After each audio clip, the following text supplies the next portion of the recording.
বনগাঁ পৌরসভার দুর্নীতির file open করুন, পৌর আধিকারিকদের নির্দেশ খাদ্যমন্ত্রীর। এদিন বনগাঁ মহকুমা শাসকের দপ্তরে নাগরিক পরিষেবা নিয়ে জরুরি বৈঠক। অঞ্জলি সিল্ক এখন আমাদের দুটি শোরুম হাবড়া ও বনগাঁতে। চৈত্র সেল উপলক্ষে দুটি শোরুমেই কেনাকাটার উপর রয়েছে 5 to 50% ডিসকাউন্ট। ফোন 7044447885। রাজ্যে পালা পরিবর্তনের পর তৃণমূল পরিচালিত বিভিন্ন পৌরসভায় অনিয়মিত হয়ে পড়েছে নাগরিক পরিষেবা। কাউন্সিলররা নিয়মিত পৌরসভায় আসছেন না, অনেকে এলাকা ছেড়ে পালিয়ে গিয়েছেন বলেও অভিযোগ উঠেছে। ফলে সমস্যায় পড়েছেন সাধারণ মানুষ। নাগরিক পরিষেবা যাতে কোনোভাবেই ব্যাহত না হয় সেজন্য বনগাঁ পৌরসভার office super, executive officer, finance অফিসারদের ডেকে বনগাঁ মহকুমা শাসকের অফিসে মহকুমা শাসকের উপস্থিতিতে জরুরি বৈঠক করলেন বনগাঁ উত্তরের বিধায়ক তথা রাজ্যের গুরুত্বপূর্ণ খাদ্য ও সমবায় দপ্তরের মন্ত্রী অশোক কীর্তনিয়া।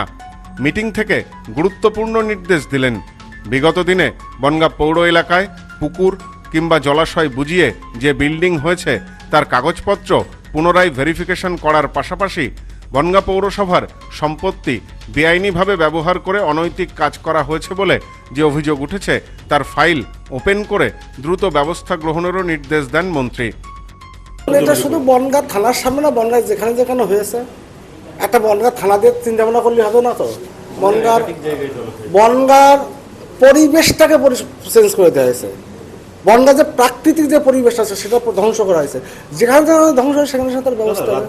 পাশাপাশি বনগাঁ খয়রামারি মহাশ্মশানের বৈদ্যুতিক চুল্লির বেহাল দশা দীর্ঘদিন ধরে, ভেঙে পড়েছে চিমনি। বনগাঁ শ্মশানের হাল ফেরাতে ইতিমধ্যেই রাজ্যের পৌরমন্ত্রী অগ্নিমিত্রা পালের সাথে অশোক কীর্তনিয়া কথা বলেছেন বলেও এদিন জানান। তিনি বলেন, পৌরমন্ত্রীর সাথে এ বিষয়ে কথা হয়েছে, দ্রুত ব্যবস্থা নেওয়া হবে। বনগাঁ শ্মশানটা একটা বড় সমস্যা, যেটা আমি পৌরসভাকে বললাম যে আপনার চিঠি পাঠান, একটা কপি আমাকে দিন। আমি যে যিনি আছেন পৌরমন্ত্রী সম্মানীয় অগ্নিমিত্রা পাল, আমার সাথে ব্যক্তিগত সম্পর্ক খুব ভালো। গতকালই আমার সঙ্গে কল্যাণী স্টেজে বসে কথা হয়েছে শ্মশানটা নিয়ে। উনি আমাকে বলেছেন পেপার পাঠাতে, ওনারা আজকে আমাকে পেপার দিয়ে দেবেন। আমি অগ্নিমিত্রার দিকে আজকেই পাঠিয়ে দেবেন। পৌর নিয়োগ দুর্নীতির মামলায় ইতিমধ্যেই গ্রেপ্তার হয়েছেন রাজ্যের প্রাক্তন দমকল মন্ত্রী সুজিত বসু। নিয়োগ দুর্নীতিতে নাম রয়েছে বনগাঁ পৌরসভারও। সে বিষয়ে প্রশ্ন করা হলে মন্ত্রী বলেন, বিষয়টি সিবিআই তদন্ত করছে। বনগাঁ পৌরসভার নাম রয়েছে, যেহেতু আদালতের বিষয় সে কারণে আমরা এ বিষয়ে কোনো মন্তব্য করব না, আইন অনুযায়ী কাজ হবে। সিবিআই যে লিস্ট ছিল সেই লিস্টে বনগাঁ পৌরসভার নাম ছিল। আগামী দিনে সিবিআই যেটা করে সেটা করবে। রাজ্যে পালা পরিবর্তনের পর বিভিন্ন জায়গায় অবৈধ নির্মাণ ভাঙতে বুলডোজার অ্যাকশন দেখা গিয়েছে। বনগাঁতেও কি সেরকম দেখা যাবে? সাংবাদিকদের এ প্রশ্নের উত্তরে মন্ত্রী বলেন, আমরা আইনের শাসন প্রতিষ্ঠা করতে চাইছি। আইনে যদি প্রয়োজন হয় তাহলে বুলডোজার চলবে। পাশাপাশি তার সংযোজন, পৌর ব্যবস্থা ভেঙে পড়লে আইন অনুযায়ী পৌরসভায় প্রশাসক বসতে পারে। বনগাঁ পৌরসভা নিয়ে অফিসারদের আমি ডেকেছিলাম, এসডিও সাহেব ছিলেন, তার সামনে অনেক কথা হলো, প্রশাসনিক কথাবার্তা।